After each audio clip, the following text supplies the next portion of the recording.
AC में रहने पे टिकैत साहब के ऊपर आरोप लगाया जा रहा है कि ये असली किसान नहीं हैं और असली किसान तो खेतों में काम कर रहे हैं। मैंने भी देखा है ये। लेकिन हमारे 200 सांसद किसान होने का दावा करते हैं कि हम किसान हैं।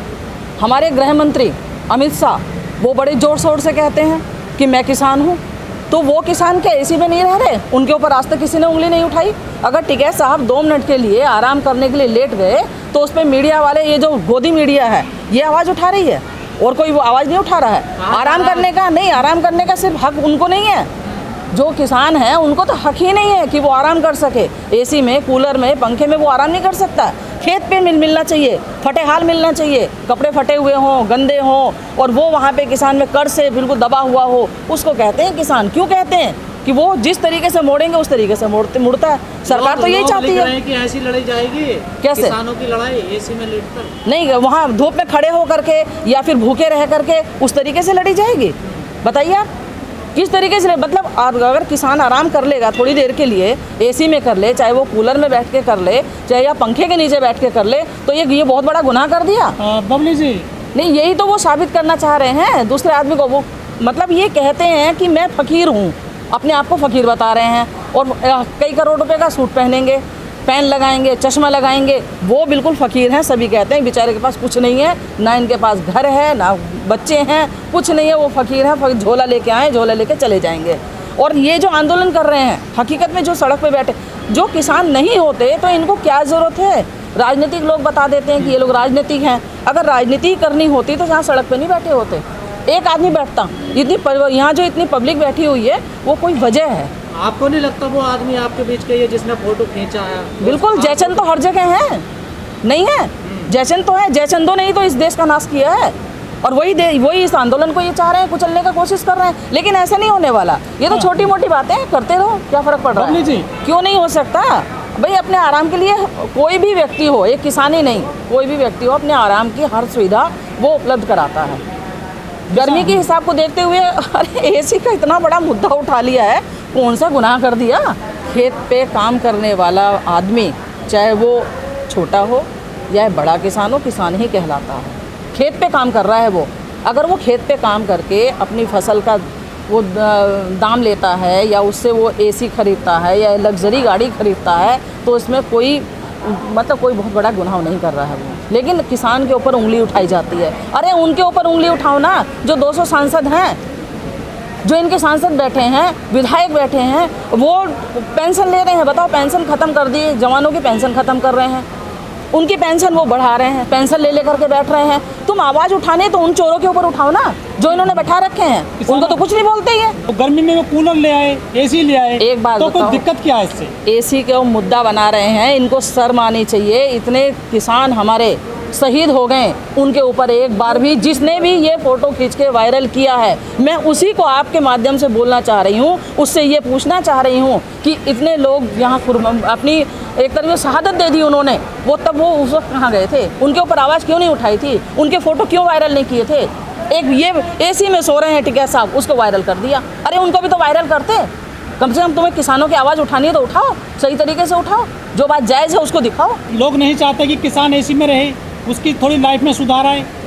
नहीं चाहते हैं, तभी तो ये जो वायरल की है फ़ोटो, इससे ये साबित होता है कि इस जगह तो है ही है, इस देश में जयचंदों की कमी नहीं है, और वही उन्होंने साबित करके दिखा दिया है। किसान विरोधी हैं ये लोग, वो भी, और सरकार तो है ही है। किसान आंदोलन में कुछ ऐसे लोग शामिल हो चुके हैं क्या? बिल्कुल, हर जगह आते हैं। आंदोलन की क्या बात है, वो तो हर जगह हैं। 7 महीने बाद यूपी के विधानसभा चुनाव है, क्या तैयारी है किसानों? देखो, तैयारी की मैं आपको बताऊं, जब कोई पहलवान अखाड़े में उतरता है तो अपने सारे पैंतरे वो नहीं बताता किसी को।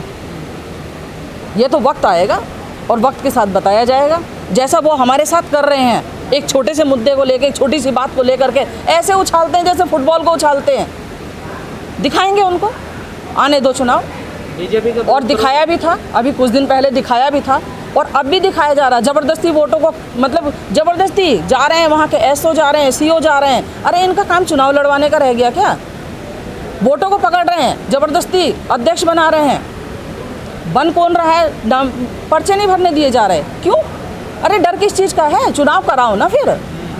ज़बरदस्ती ऐसे किसी को वोट को उठवा रहे हैं, पुलिस से उठवा रहे हैं, सीओ को भेज रहे हैं, तो ये तो क्या हो गया? इनका काम क्या हो गया? पुलिस का चुनाव लड़वाने का काम हो गया आजकल। लोकतंत्र की हत्या की जा रही है क्या? बिल्कुल की जा रही है जी, बिल्कुल की जा रही है। सामने दिखा रहे, वो स्पष्ट है, वीडियो भी कई वायरल हो रही हैं। इनको डर नहीं है तो सीधे छोड़ दो ना पब्लिक के ऊपर, अपने आप चुनेगी जिसको चुनना है। क्यों परेशान हो रहे हैं, क्यों डर रहे हैं? चुनाव आने वाले हैं 2022 में, तो किसान कह रहे हैं कि हम बीजेपी को हराएंगे, जो पार्टी जीतेगी हम उसको सपोर्ट करेंगे। कोई ऐसी पार्टी अभी तक किसानों ने चुन लिया जिसको सपोर्ट करना है? कोई पार्टी नहीं चुनी है, और ना ही ये एक मुद्दा लेके चल रहे हैं कि बीजेपी को हराना। जब बीजेपी या कोई भी है जो इस वक्त है प्रेजेंट, वो किसानों की समस्याओं का समाधान नहीं करेगी तो वो जड़ से उखड़ के जाएगी। अच्छा, यही होगा। लेकिन जो बीजेपी वो कह रहे हैं कि हमारा मिशन चल गया है, हम 300 सीट लेकर आएंगे उत्तर प्रदेश में। बंगाल में भी तो बहुत ऊंची ऊंची बात की थी। बंगाल में भी तो कहा था 2 मई दीदी गई, अमित शाह कहाँ छुप के बैठ गए थे? फिर वो दीदी तो ढूंढती फिर रही थी, आए अमित शाह, पूछे, दीदी को भगा रहे थे, वहाँ से तो भाजपा ही गायब हो गई। लेकिन जो देश की राजनीति का रास्ता है वो उत्तर प्रदेश से होकर गुजरता है। जिसकी सत्ता यूपी में रहेगी उसकी केंद्र में आसानी से हो जाती है। तो बीजेपी तो पूरा प्रयास कर रही है कि हम यूपी को फिर से जीत लें 2022 में। तो किसान भी तो अपनी कोशिश कर रहे हैं पूरी, और करेंगे, दिखाएंगे। अरे ये किसान हैं कौन, ये बताओ? हम ही ने तो वोट दिया है, हमने ही गद्दी पे बैठाया है। मैं भी खुद हूँ, मेरे परिवार ने भी दिया है, अब मैं विरोधी हूँ। लेकिन किसान चुनाव तो नहीं लड़ता ना। किसान चुनाव भले ही ना लड़ता हो, लेकिन उस मुकाम पे पहुंचा देता है उस व्यक्ति को जहां कोई सोच नहीं सकता। राजा बनाया है, मोदी को कौन जानता था? हमने ही बनाया है, और हम ही उन्हें उनकी औकात दिखाएंगे कि कहाँ है। लेकिन यूपी में चुनाव जो होता है बबली जी, वो होता है जात धर्म के नाम पर। मुद्दे होते हैं हिंदू मुस्लिम के, किसानों के मुद्दे तो फिर पीछे रह जाते हैं ना, जिनकी आप बात कर रही हैं। ना ना ना, अब जो लड़ाई चल रही है वो किसी जाति के ऊपर नहीं चल रही है, सिर्फ किसान की चल रही है। और किसान इस लड़ाई को लड़ के दिखाएंगे, और हम लड़ेंगे और जीतेंगे। 2022 के चुनाव में उत्तर प्रदेश में जो राम मंदिर का मैटर है, अयोध्या का शुरू हो चुका है राम मंदिर निर्माण, कितना वो सफल हो पाएगा बीजेपी के लिए?